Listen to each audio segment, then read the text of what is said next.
Hoy es miércoles 31 de enero de 2024 y estas son las noticias. Norma oficial en materia de violencia familiar protege el derecho de las mujeres a interrumpir un embarazo producto de una violación, determinó la Corte. La nueva ley de responsabilidades administrativas permite a la sociedad participar en el combate a la corrupción. Naciones Unidas recomendó a México fortalecer la independencia judicial y reforzar el combate a la desaparición forzada. Hola, ¿qué tal? ¿Cómo le va? Qué gusto saludarle. Muy buenas tardes. Bienvenido, bienvenida a la información jurídica más importante, pero también y sin duda la más relevante de México y de todo el mundo. Soy Oscar González. A nombre de todo este equipo de trabajo le damos la más cordial bienvenida y los saludamos con mucho gusto, por supuesto. Saludamos también a mi compañera Nidia Díaz en la interpretación de lengua de señas mexicana. Hola, Nidia. Buenas tardes. Vámonos con toda la información. El Pleno de la Suprema Corte determinó que la transformación de la norma oficial mexicana para la prestación de servicios de salud, criterios para la atención médica de la violencia familiar, a norma oficial para atender la violencia familiar, sexual y contra las mujeres, es válida. Establece, entre otros aspectos, que las instituciones públicas de atención médica deberán prestar servicios de atención voluntaria de interrupción del embarazo, conforme a las normas que protegen los derechos de las víctimas, previa solicitud por escrito de decir verdad a la persona afectada de que el embarazo es producto de una violación. En el caso de menores de 12 años, esta solicitud deberá ser presentada por el padre o la madre y, a falta de estos, por los tutores.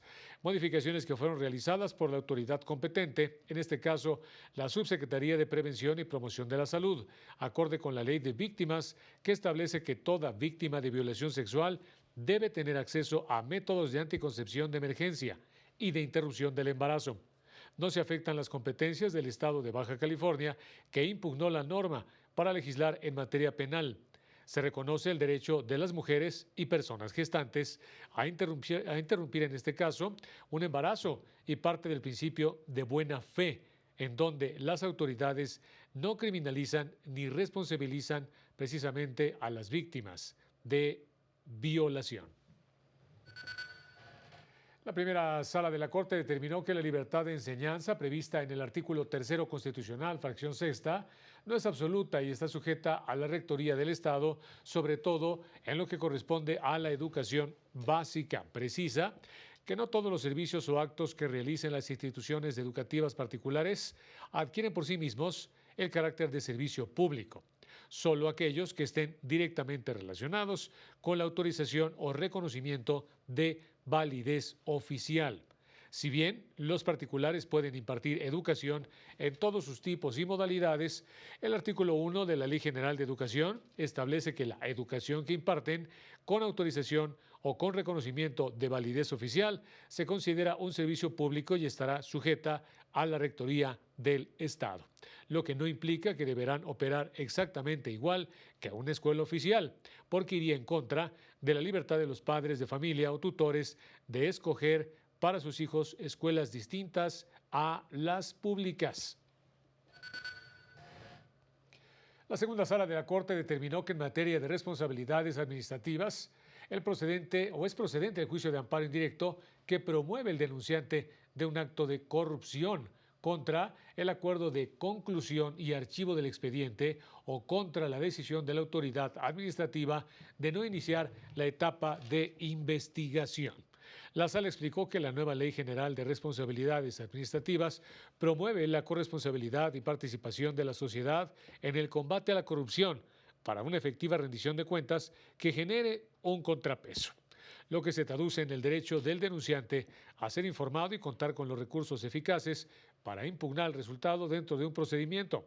Concluye que sí tiene interés para promover el juicio de amparo indirecto en contra de la decisión de la autoridad investigadora de no iniciar el procedimiento de responsabilidad administrativa conforme a la ley en la materia.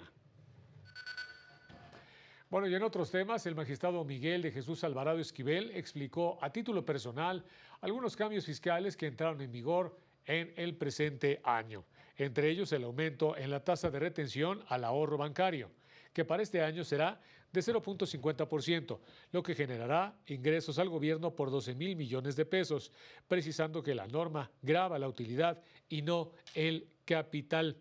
Lamentó que los estímulos fiscales para este año no beneficien a sectores vulnerables ni a los damnificados por el huracán Otis, lamentando que se haya eliminado el estímulo sobre nómina para las empresas que contratan a personas con discapacidad.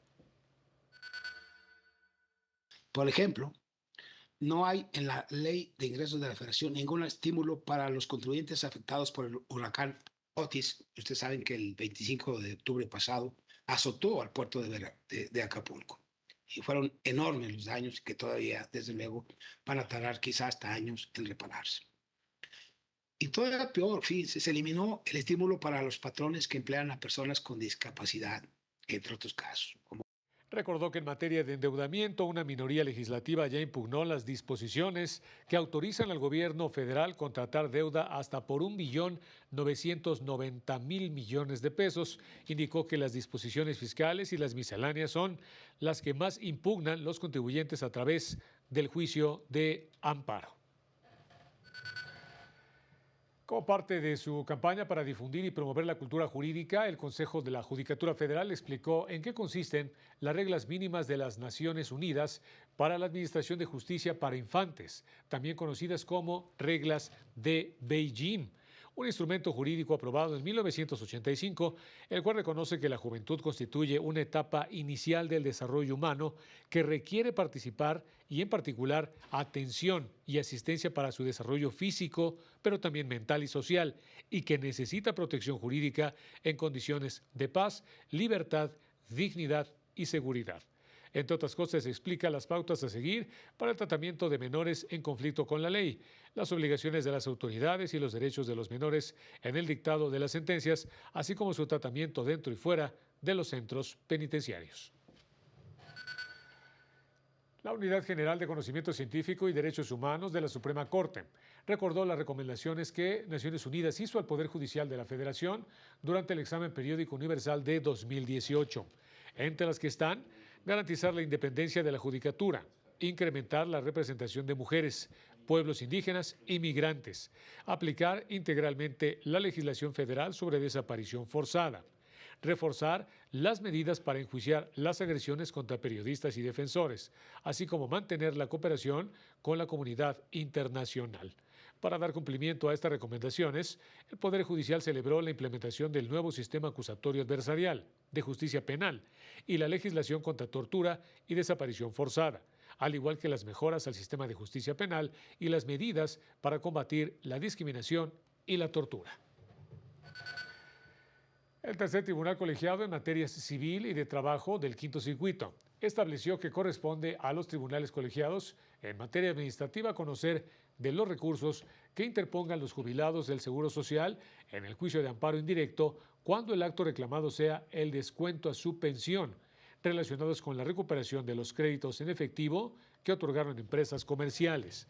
Esta interpretación se desprende de una jurisprudencia de la Segunda Sala de la Corte que establece que los descuentos a las pensiones que tienen su origen en créditos personales derivados de contratos celebrados entre las personas jubiladas y las entidades financieras con las que el Seguro Social tiene convenios de colaboración constituye una nueva relación de naturaleza administrativa, facultando al Seguro Social para emitir actos que crean, modifican o extinguen la situación jurídica generada por dichos préstamos, lo que incluye la posibilidad de realizar los descuentos correspondientes para amortizar los préstamos otorgados a los pensionados, hechos que deben ser del conocimiento en caso de impugnación de los tribunales colegiados en materia administrativa. Tiempo de irnos rápidamente a una pausa y regresamos con más.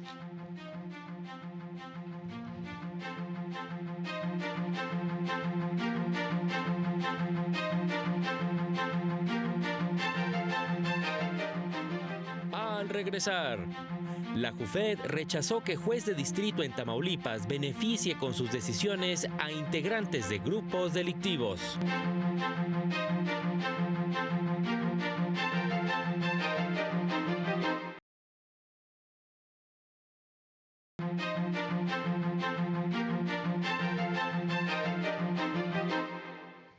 Ante la solicitud de juicio político en contra de un juez de distrito especializado en el sistema de justicia penal, con residencia en Tamaulipas, por su presunta actuación irregular en beneficio de grupos criminales vinculados con el secuestro de migrantes, la JUFED realizó diversas precisiones en torno al asunto en cuestión. Indicó que los hechos se realizaron y se relacionan con la localización de 2 armas de fuego y 257.8 gramos de clorhidrato de cocaína en uno de los 3 inmuebles que fueron cateados por elementos de la Fiscalía General de la República mediante autorización liberada por otro juez. En ese mismo domicilio se encontró una licencia de conducir de una persona, contra quien se liberó la orden de aprehensión, reclasificando el hecho delictivo en términos del artículo 316 del Código de Procedimientos Penales.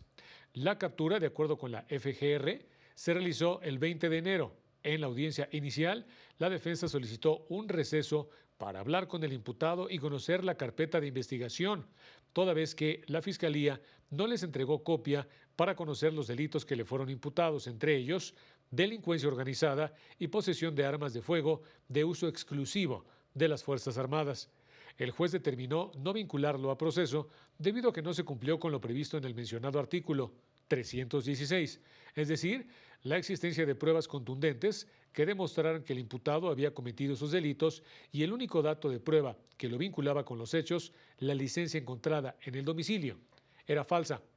La Fiscalía no aportó otros medios de prueba que acreditaran que el imputado residía en el domicilio cateado, ni tampoco demostró que la droga encontrada fuera utilizada para comercializarla.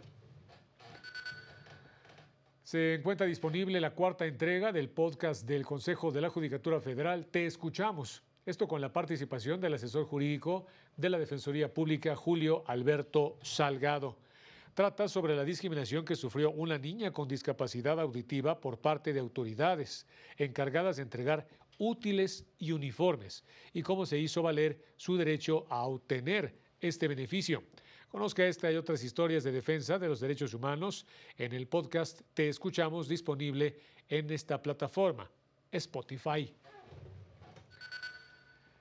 El Centro de Estudios Constitucionales de la Suprema Corte llevará a cabo la 5ª sesión del Seminario sobre Ética y Legitimidad Judicial.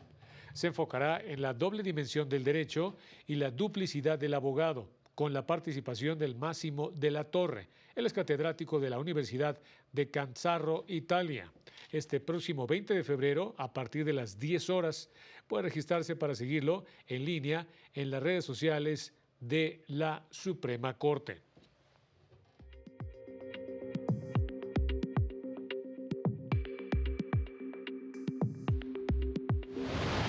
El Poder Judicial de Nuevo León denunció que el gobierno estatal pone en riesgo la actividad jurisdiccional por la falta de recursos para sueldos y salarios.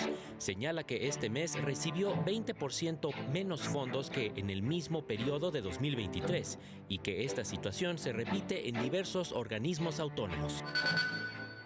El Consejo de la Judicatura de Sinaloa envió al Congreso del Estado 2 ternas para suplir a las magistraturas propietarias 10 y 11 que concluyeron su periodo. Ambas ternas se conforman de servidoras y servidores del Poder Judicial Estatal. El Tribunal Superior de Justicia de Tabasco puso a disposición su oficina virtual de atención ciudadana a través de la plataforma de mensajería WhatsApp para atender reportes en todas las materias y acercar la justicia a la población. El Poder Judicial de Quintana Roo y la Secretaría de Educación Estatal firmaron un convenio de colaboración para capacitar y profesionalizar a operadores jurídicos, lo que elevará la calidad de los servicios que ofrece. Para el canal del Poder Judicial de la Federación, Jesús Daza. El Tribunal Electoral del Poder Judicial de la Federación destacó que actuar con independencia garantiza que las leyes se apliquen de manera imparcial. A su vez, hace que valer los derechos y principios establecidos en la Constitución.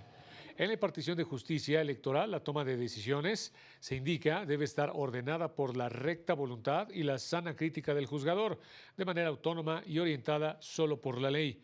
Ello, indicó, garantiza a las partes un proceso legítimo, fundado y justificado, sin influencia ni subordinación a creencias políticas, presiones mediáticas o instrucciones jerárquicas superiores que corrompan la transparencia. Uno de los elementos fundamentales en la investigación es un delito, o investigación precisamente de un delito, es el elemento fáctico, es decir, los hechos jurídicos y comprobatorios. Así lo aseguró el investigador del INACIPE, Marco Antonio León Fernández. Explicó que este elemento forma parte de la teoría del caso, una herramienta metodológica que consiste en la explicación de cómo sucedieron los hechos y la participación que tuvo la persona imputada en ellos. Esto con la finalidad de convencer al juez de que la versión que se está presentando es la única y verdadera. Veamos. ¿Cómo se van a debatir el aspecto fáctico? Con las 7 preguntas de la criminalística. ¿Cuándo sucedieron los hechos? ¿Cómo sucedieron los hechos? ¿Dónde sucedieron los hechos? ¿Quiénes participaron? ¿Qué sucedió? ¿Con qué sucedieron los hechos? ¿Y para qué sucedieron los hechos? Hace unos minutos, la Sala Superior del Tribunal Electoral confirmó las multas que impuso el INE a Morena, que en conjunto suman poco más de 62 millones de pesos. Esto por irregularidades detectadas en sus informes de ingresos y gastos relacionados con el proceso interno de dicho partido para designar a la coordinadora de los comités de defensa de la Cuarta Transformación. Ya nos vamos, como siempre, muchas gracias por haber estado con nosotros, pero invitarlo, como también siempre, a que nos acompañe a las 19:30 horas en nuestro avance informativo y a las 20:30 el noticiario nocturno. Soy Oscar González, muy buenas tardes, pásela muy bien.